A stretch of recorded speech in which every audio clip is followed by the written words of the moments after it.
दोस्तों अस्सलाम वालेकुम, नमस्कार। दोस्तों उत्तर प्रदेश की बहराइच पुलिस और स्थानीय अधिकारी साफ तौर पर कह रहे हैं कि बहराइच में जो सांप्रदायिक टकराव हुआ था जिसमें राम गोपाल मिश्र की निर्मम हत्या कर दी गई थी, न उसके नाखून उखाड़े गए थे, न उसे करंट दिया गया था, मगर पिछले 48 घंटों से गोदी मीडिया लगातार आपको भड़का रहा है झूठी खबरें देकर। दोस्तों मुझे बहुत दुख होता है। तिहाड़ जेल में जो व्यक्ति पत्रकारिता का नाम रोशन कर चुका है उसे अपने मंच पर जगह देना, मगर उसका झूठ आपको मैं बतलाना बहुत जरूरी समझता हूं। दोस्तों देखिए किस तरह से ये अपने मंच पर झूठ बोल रहा है, भड़काऊ कार्यक्रम कर रहा है कि राम गोपाल मिश्र को करंट दिया गया, उसके नाखून उखाड़े गए, जबकि पोस्टमार्टम रिपोर्ट साफ तौर पर कह रही है ऐसा कुछ भी नहीं हुआ है। और सबसे दुख की बात दोस्तों ये जानते हैं कि क्या है, यह व्यक्ति पोस्टमार्टम रिपोर्ट का ही हवाला दे रहा है कि किस तरह से आपको झूठ कहा जा रहा है। कितनी शॉकिंग बात है। सबसे पहले सुनिए यह व्यक्ति कह क्या रहा है, क्योंकि महज इस व्यक्ति का सवाल नहीं है, लगभग सभी न्यूज चैनल्स ने यह झूठ आपके सामने परोसा है, आपके सामने रखी है। राम गोपाल मिश्र की निर्मम हत्या की गई है, हत्या हुई है, इसमें कोई दो राय नहीं है। कई लोग गिरफ्तार भी किए गए हैं और दोषियों को सजा भी मिलनी चाहिए। मेरी पूरी सहानुभूति राम गोपाल मिश्र और उनके परिवार के साथ है, जो मैं बार बार अपने मंच पर कहता रहा हूं, मगर एक घटना को लेकर लगातार झूठ बोलना। दोस्तों सुनिए ये व्यक्ति क्या कह रहा है। आरोपियों ने उसके पैरों की सभी उंगलियों के नाखून खींचकर बाहर निकाल लिए थे। सोचिए, कल्पना कीजिए, किसी के नाखून अगर खींचकर निकाल लिए जाएं तो दर्द की कल्पना आप कर सकते हैं। इस लड़के की आंखों के पास किसी नुकीली चीज से हमला किया गया था। आंखों के आसपास बहुत सारे घाव थे। चाकू या तलवार जैसे किसी धारदार हथियार से उसके सिर और हाथ पर कई वार किए गए थे। उसके चेहरे पर, गले पर, सीने पर, पेट पर, पैरों पर गोलियों के 25 से 30 छर्रों के निशान थे। और सबसे बड़ी बात यह है कि हत्यारों ने इस लड़के को मरने से पहले इलेक्ट्रिक शॉक दिए, जिससे ब्रेन हैमरेज हुआ और ज्यादा खून बहने के कारण इस लड़के की मौत हो गई। और इससे आप ये समझ सकते हैं कि जिन लोगों ने राम गोपाल मिश्रा की हत्या की उनके मन में कितनी नफरत रही होगी, उनके मन में कितनी घृणा रही होगी। जैसा कि आप जानते हैं दोस्तों, इसका पिछोरा इतिहास रहा है। सांप्रदायिक तौर पर भड़काऊ कार्यक्रम करने का ये वही पत्रकार है। याद है आपको कितने किस्म के जिहाद हैं, 15 या 20 किस्म के जिहाद हैं, उस पर इस व्यक्ति ने कार्यक्रम किया था। इसकी पोल कोई और नहीं, बहरा पुलिस खोल रही है। बहरा पुलिस ने यह बयान जारी किया है जिसमें वो कह रहे हैं कि जो लोग भ्रामक बयान देंगे, इस घटना कार्यक्रम के बारे में झूठ कहेंगे, हम उन पर कानूनी कार्रवाई करेंगे। मगर मैं दावे के साथ कह सकता हूं दोस्तों कि बहरा पुलिस ने यह बयान तो जारी कर दिया है, मगर वो कोई कार्रवाई नहीं करने वाले हैं। मैं आपको बतलाना चाहता हूं दोस्तों कि दरअसल बहराइच पुलिस ने कहा क्या है, और आपके स्क्रीन पर दोस्तों दिनांक 13/10/2024 को कस्बा महाराजगंज थाना हरदी जनपद बहराइच में घटित घटना में एक हिंदू व्यक्ति की हत्या के संबंध में सोशल मीडिया में सांप्रदायिक सौहार्द को बिगाड़ने के उद्देश्य से भ्रामक सूचना जैसे मृतक को करंट लगना, तलवार से मारना एवं नाखून उखाड़ना जैसी बातें फैलाई जा रही है, जिसमें कोई सच्चाई बिल्कुल भी नहीं है। पोस्टमार्टम में मृत्यु का कारण गोली लगने से हुआ पाया गया है। इस घटना में एक व्यक्ति के अतिरिक्त अन्य किसी की मृत्यु नहीं हुई है। अतः सभी से अनुरोध है कि सांप्रदायिक सौहार्द को बनाए रखने के लिए अफवाहों पर ध्यान न दें और भ्रामक सूचनाओं का प्रचार प्रसार न करें। यह है बहराइच पुलिस का बयान। और मैं आपको बतलाना चाहता हूं दोस्तों कि स्थानीय अधिकारी ने भी इस पर बयान दिया है। मैं आपको उनका बयान भी सुनाना चाहता हूं, और यह बयान बहुत दिलचस्प है। आप देखिएगा, स्थानीय अधिकारी बता रहे हैं कि भाई वो जो नाखून टूटा है वो सिर्फ एक उंगली का टूटा है, एक पैर की उंगली का टूटा है, और उसे उखाड़ा नहीं गया है। मगर आप देखिएगा गोदी मीडिया के पत्रकार किस तरह से कुरेद कर उनसे झूठ बुलवाने का प्रयास कर रहे हैं। एक एक शब्द को सुनिएगा। मृतक का पोस्टमार्टम किया था। मेरी जानकारी के अनुसार 25 से 30 के करीब छर्रे छाती, गले और चेहरे पे लगे थे। इन छर्रों के कारण अत्यधिक रक्तस्राव हुआ और उस रक्तस्राव के कारण उनकी डेथ हुई है।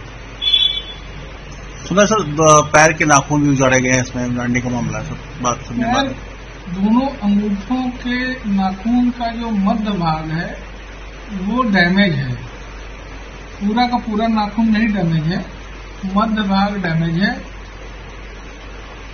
और वो किसी चोट से हुआ है। बर्न भी आया कुछ संभवतः काला निशान है, संभवतः बर्न से हुआ है नहीं हुआ है, की डिटेल जो है वो समय पे पैनल ही बता। कुछ हैवानियत हुई है, ऐसा लगता है कुछ हैवानियत जैसे चीजें बहुत स्पष्टता से बताना हम लोगों के द्वारा संभव नहीं है, क्योंकि तो मौके पर जो रहेगा वही बता पाएगा। इंजरीज भी छर्रे वाली हैं, प्लस एक बाएं ललाट पे है, वो भी लेसरेटेड वुंड है, यानी कि फटा हुआ चोट है। और पैर वाली तो आप बात कर ही चुके हैं, कितना ही चोट है, इससे ज्यादा कुछ नहीं। शरीर पर काफी चोट के निशान मिले हैं। छर्रे के निशान छाती और गले और सिर पे मिले हैं। पेट वगैरह और पीठ वगैरह इस तरह के जो हल्ला भ्रांति उड़ रही है वो सब गलत। यानी जो नाखून है तो उखड़े हुए मिले हैं बॉडी से। केवल पैर के अंगूठे का मध्य भाग का 1/3 नाखून के करीब डैमेज है, बाकी नाखून सलामत है। अब वो चोट से ही हुआ है, लेकिन अब वो किस तरह से हुआ है ये तो यहाँ बैठ के नहीं बता तो सकते। दोनों पैर के नाखून अंगूठे के डैमेज है, सबने देखा है। दोस्तों, जैसे स्टूडियो पर बैठे ये तिहारी पत्रकार, वैसे ही जमीन पर काम करने वाले इनके रिपोर्टर्स। आपने सुना किस तरह से लगातार स्थानीय अधिकारी से कहा जा रहा था कि भाई नाखून उखाड़े गए होंगे, ना यातना दी गई होगी, ना ये तमाम बातें कही जा रही थी कि मकसद देखिए, मकसद ये कि माहौल को भड़काना। मैं फिर कह रहा हूं दोस्तों कि राम गोपाल मिश्र की निर्मम हत्या हुई है, हत्यारों को सजा मिलनी चाहिए।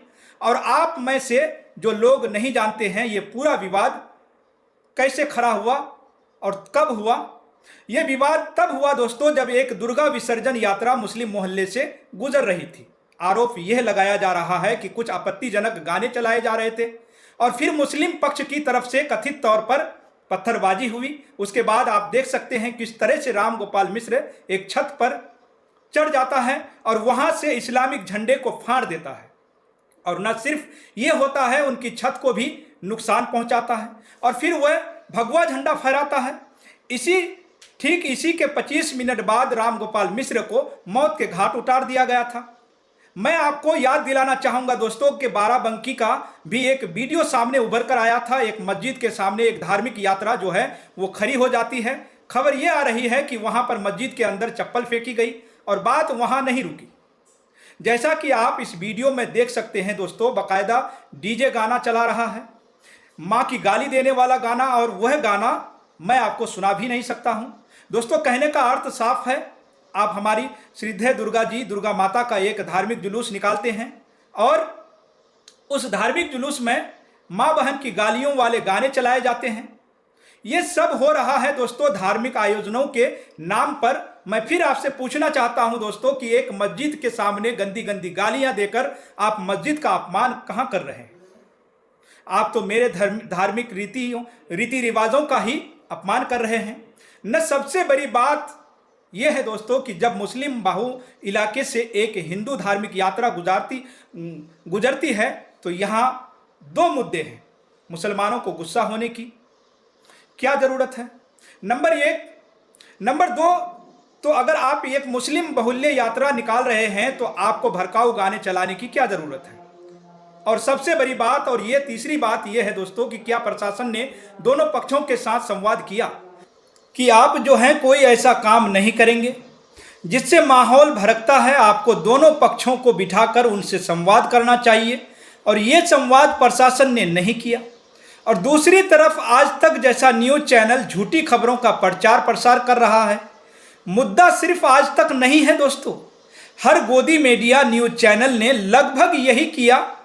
सोचिए समाज की नसों में किस तरह से जहर भरा जा रहा है।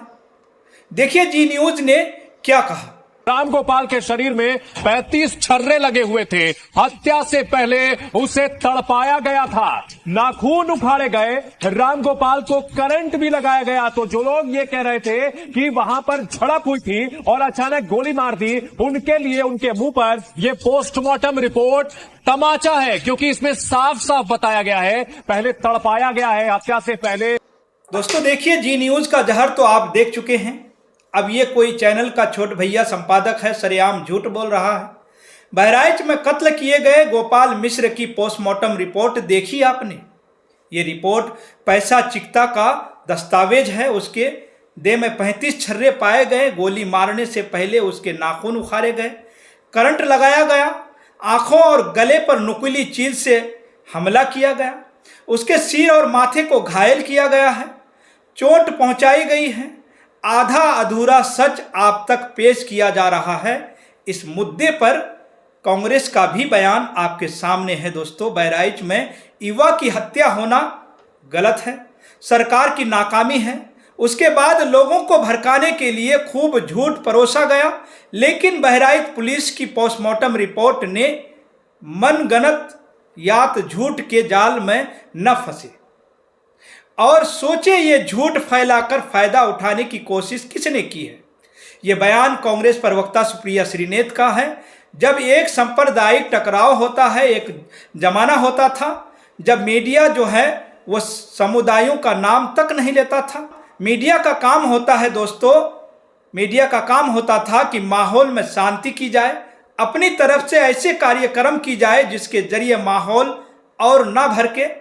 मगर आज तक का ये पत्रकार जो है उसने न सिर्फ आपके सामने झूठ परोसा है, आपके सामने झूठी बातें रखी है, बल्कि उसने अपनी इसी कार्यक्रम में अजमल, आमिर, कसाब, याकूब तमाम आतंकवादियों के नाम ले डाले, जिसका इस घटनाक्रम से कोई लेना देना नहीं है।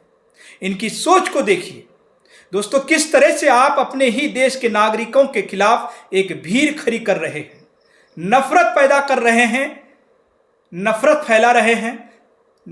स्पष्ट कर रहा हूं, राम गोपाल मिश्रा की हत्या निंदनीय है। जिन लोगों ने उनकी हत्या की है उनको कड़ी से कड़ी सजा कानून के हिसाब से मिलनी चाहिए। मगर दोस्तों यहां पर न्यूज चैनल झूठ क्यों बोल रहे हैं, गलत तस्वीर आपके सामने क्यों पेश कर रहे हैं।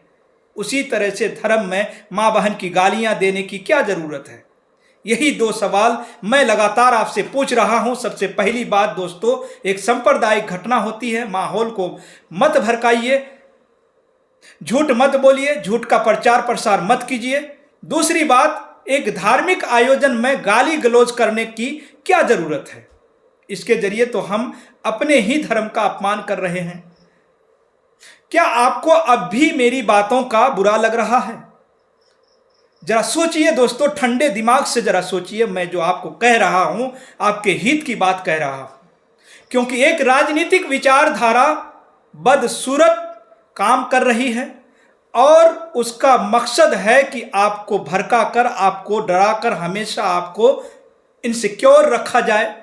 यानी 24 घंटे आपके मन में यह डर है कि मेरे घर में मुसलमान घुस जाएगा, मुगल आ जाएगा। हमेशा आपको इस तरह से डराकर रखा जाएगा और यही हो रहा है दोस्तों हर तरफ। क्योंकि चुनाव जो जीतने हैं उनको तो चुनाव जीतने हैं। आप अपने बारे में सोचिए ना, आपका बच्चा एक मुसलमान के घर के छत पर चढ़कर अपनी जान को इस तरह से गंवा देता है। ऐसी ढेरों मिसालें हैं।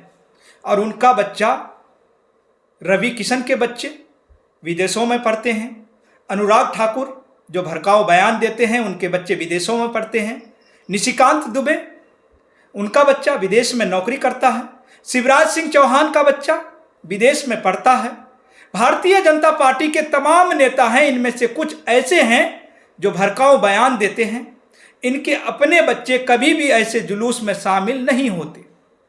मैं फिर आपसे पूछना चाहता हूं दोस्तों कि राम गोपाल में उम्र महज राम गोपाल की 22 साल, उसने अपनी जान गंवा दी। चंद महीनों पहले उसकी शादी हुई थी। दोस्तों क्या आप कल्पना कर सकते हैं कि अनुराग ठाकुर या वह जो कौन भारतीय जनता पार्टी का वाहियात प्रवक्ता है, अजय आलोक उनके बच्चे इस तरह से किसी की छत पर चढ़कर धार्मिक झंडे को फाड़ देंगे, ऐसा करेंगे? मैं चुनौती देता हूं अजय आलोक जैसा वाहियात प्रवक्ता को, अनगढ़ बातें कर रहा है, मैं उसे चुनौती देता हूं दोस्तों, अपने बच्चों को भेजो ना ऐसे किसी जुलूस में। भाई अगर हमारे बच्चे इन जुलूस में जाकर ये सब चीजें कर रहे हैं तो तुम्हारे बच्चे घर में क्यों बैठे हुए हैं? ये जो भारतीय जनता पार्टी का प्रवक्ता है अजय आलोक, इनके तो बच्चे भी भारतीय नागरिक नहीं है, ये अमेरिकी नागरिक है, यानी कि नौकरी करने भी अमेरिका चले जाएंगे। इनके पास पूरी आज़ादी है, इन्हें कोई वीज़ा की ज़रूरत नहीं है, इन्हें कोई वर्क परमिट की ज़रूरत नहीं है। जो विदेशों में काम करने के लिए आपको ज़रूरत पड़ती है, इन्होंने देखा आर्थिक हालात बद से बदतर हो रहे हैं, उन्होंने देश को छोड़ना और अमेरिका में जाकर बस जाना, अमेरिका में जाकर उन्हें बस जाना है। और आप लोग दंगे की आग में जलते रहेंगे, अपना भविष्य बर्बाद करते रहेंगे, अपने परिवार को बर्बाद करते रहेंगे, अपने बच्चों को बर्बाद करते रहेंगे।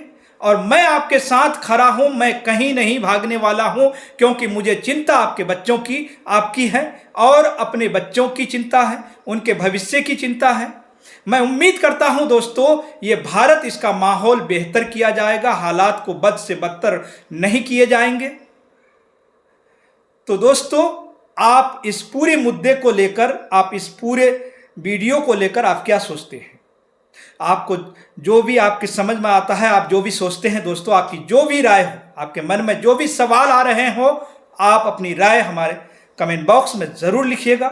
और दोस्तों अगर वीडियो आपको पसंद आई हो तो वीडियो को ज़्यादा से ज़्यादा शेयर ज़रूर कीजिएगा, वीडियो को लाइक करना बिल्कुल भी ना भूलिएगा।